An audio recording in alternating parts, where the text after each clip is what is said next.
তার জ্ঞান ছিল, তার বিবেক ছিল, কিন্তু বিবেক অনুযায়ী সে কাজ করেনি, জ্ঞান অনুযায়ী সে কাজ করেনি। বিবেক অনুযায়ী যদি কাজ করতো, আল্লাহর কসম জীবনে সে বাংলাদেশে আইনা ঘর বানাতো না। কত বড় ভয়ঙ্কর আপনি জানেন? একটা মানুষ 8 বছর 10 বছর মাটির নিচে পড়ে আছে, ও জানে না যে দুনিয়া এখন কি, এটা কি রাত না দিন জানে না। আমি যে প্রথম 10 দিন আয়না ঘরে ছিলাম, আমি টের পেয়েছি। তারপর আমি মেডিকেল ছিলাম, বিটটা আরো কঠিন, যেটা আর্মিরা চালায়। আমার অ্যাকাউন্টটা টেলিভিশন নিয়ে মাটির নিচে রেখেছিল, কি ভয়ঙ্কর জায়গা। আমরা যদি হাত এমনিতে দুর্বল হয়, এরকম ঘরে আপনাকে ঢুকিয়ে অন্ধকার করে দিলাম, এমনি হয়ে যাবে। বিদেশে এক সাংবাদিককে এই ডক্টর মোহাম্মদ ইউনূসের সরকার মাত্র বলেছিল যে আপনি 10 মিনিট এখানে থাকেন। বিদেশি সাংবাদিক ওই ঘরে মাত্র 2 মিনিট থাকার পরে বলছে না, এখানে কোনো মানুষ থাকা সম্ভব না। এদিকে 3.5 হাত, এদিকে 1.5 হাত, এতটুকু একটা ঘর, এর ভেতরে টয়লেট দেওয়া। আমার সাথে এক মাওলানা ছিল জেলখানায়, ফাঁসির কন্ডেম ছেলে। আমরা মাঝে মাঝে বলতো, হামজা ভাই, আমি যে 60 হয়ে শুয়ে থাকি, এটা যে কত বড় নিয়ামত আমি জানি। আমার মাটির নিচে নিয়ে হাতে পায়ের ভেতরে দিয়ে লোহার যে ব্যারিকেড আছে ওর সাথে লাগিয়ে দেয় তালা।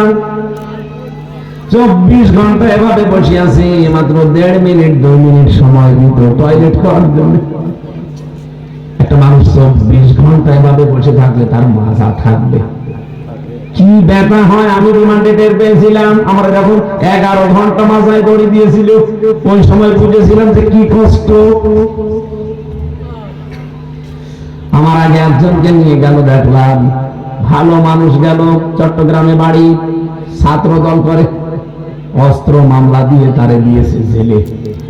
রিমান্ডে আমার সাথে ছিল পাশে, ভালো মানুষ দেখলাম গেল, নিয়ে আসার সময় দেখছি হাতের পায়ের নখ একটা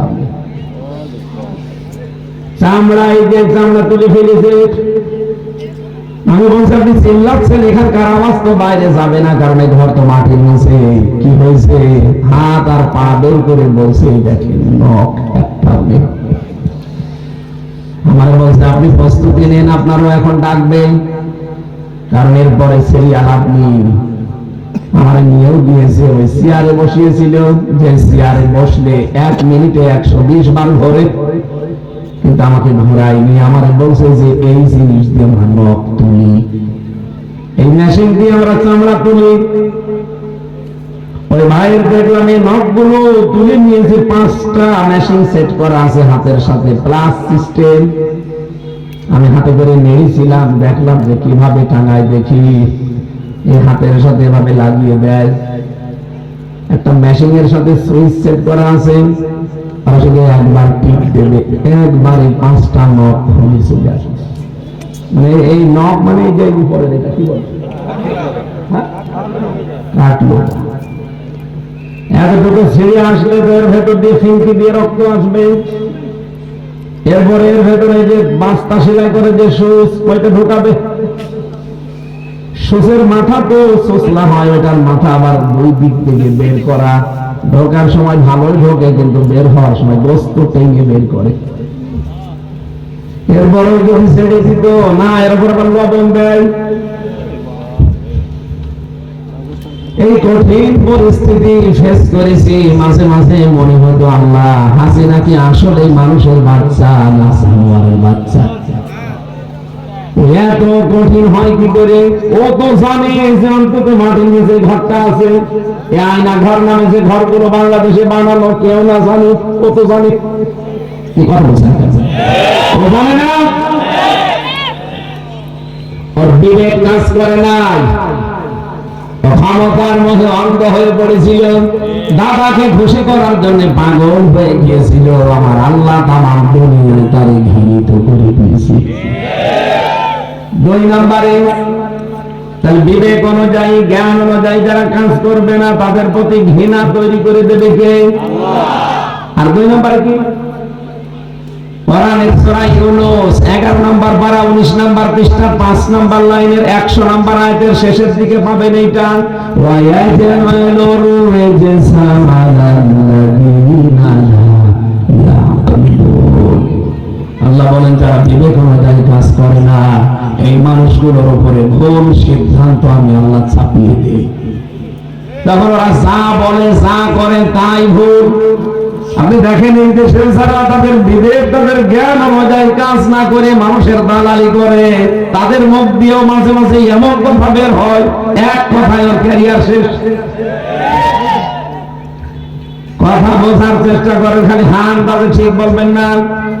বলেন তো যারা তাদের বিবেক অনুযায়ী কাজ না করে তাদের উপরে যে ভুল বিষয়গুলো চাপিয়ে দেয় মাঝে মাঝে কে? আরো জোরে বলেন। ওসমান হাদিকে টার্গেট করে আমরা শুধু ওসমানকে মেরে ফেলতে চাইনি, ওদের টার্গেট আরো আছে সামনে। হাসনাত আব্দুল্লাহ শুধুমাত্র কালকে অহংকার দিয়েছে এই দেশ আমরা একটু ছোট, পাশের দেশ এত বড় দেশ থাকলে যদি আমাদের দেশের নিরাপত্তা না থাকে, আমাদের দেশে যদি মাঝে মাঝে আপনারা অশান্ত করেন, আপনাদের মতো বড় দেশ আমরা পৃথিবীতে রাখতে চাই না। 7 সিস্টার ভেঙে দিয়ে দেশটাকে ছোট করে দিলাম। আপনারাও ছোট হয়ে যাবেন, তখন এত দাদাগিরি আর করতে পারবেন না। কথা তো ঠিকই আছে। আপনি আমার প্রতিবেশী, মাঝে মাঝে আমাকে উস্কানি দেন, অশান্ত করার জন্য চেষ্টা করেন। এত বড় প্রতিবেশী থাকলে যদি আমার ক্ষতি হয়ে যায়, আমি তো এত বড় প্রতিবেশী দেখতে চাই না। আপনি ভুটানের মতো, মায়ানমারের মতো, শ্রীলঙ্কার মতো, থাইল্যান্ডের মতো এরকম ছোট ছোট প্রতিবেশী হোক, কেউ কাউকে কিছু বলবে না। আপনি দেখেন মালয়েশিয়া, থাইল্যান্ড, সিঙ্গাপুর সব পাশাপাশি, কোনো ঝামেলা নেই তাদের। আর আমাদের সারা জীবনের ঝামেলা একটা, খালি তো বড় দেশ এই অহংকারই বাঁচে না।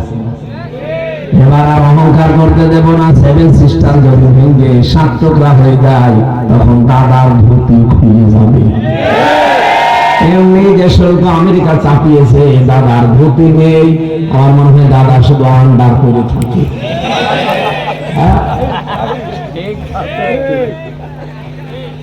আমি যে মানুষগুলোর জন্য দোয়া করেছি, আমি চাই এদের শুধু দুনিয়া না, দুনিয়া আখিরাতের সম্মান যেন তাদের ঈমান এবং তাদের জ্ঞান এটার উপরে কাজ করে আল্লাহ দুনিয়া আখিরাতে বৃদ্ধি করে দেন। বলেন আমিন।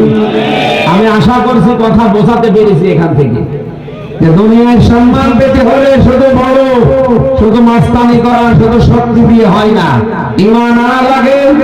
আর জ্ঞান যা পেয়েছেন ওই জ্ঞানের উপরে আপনার কাজ করা লাগে।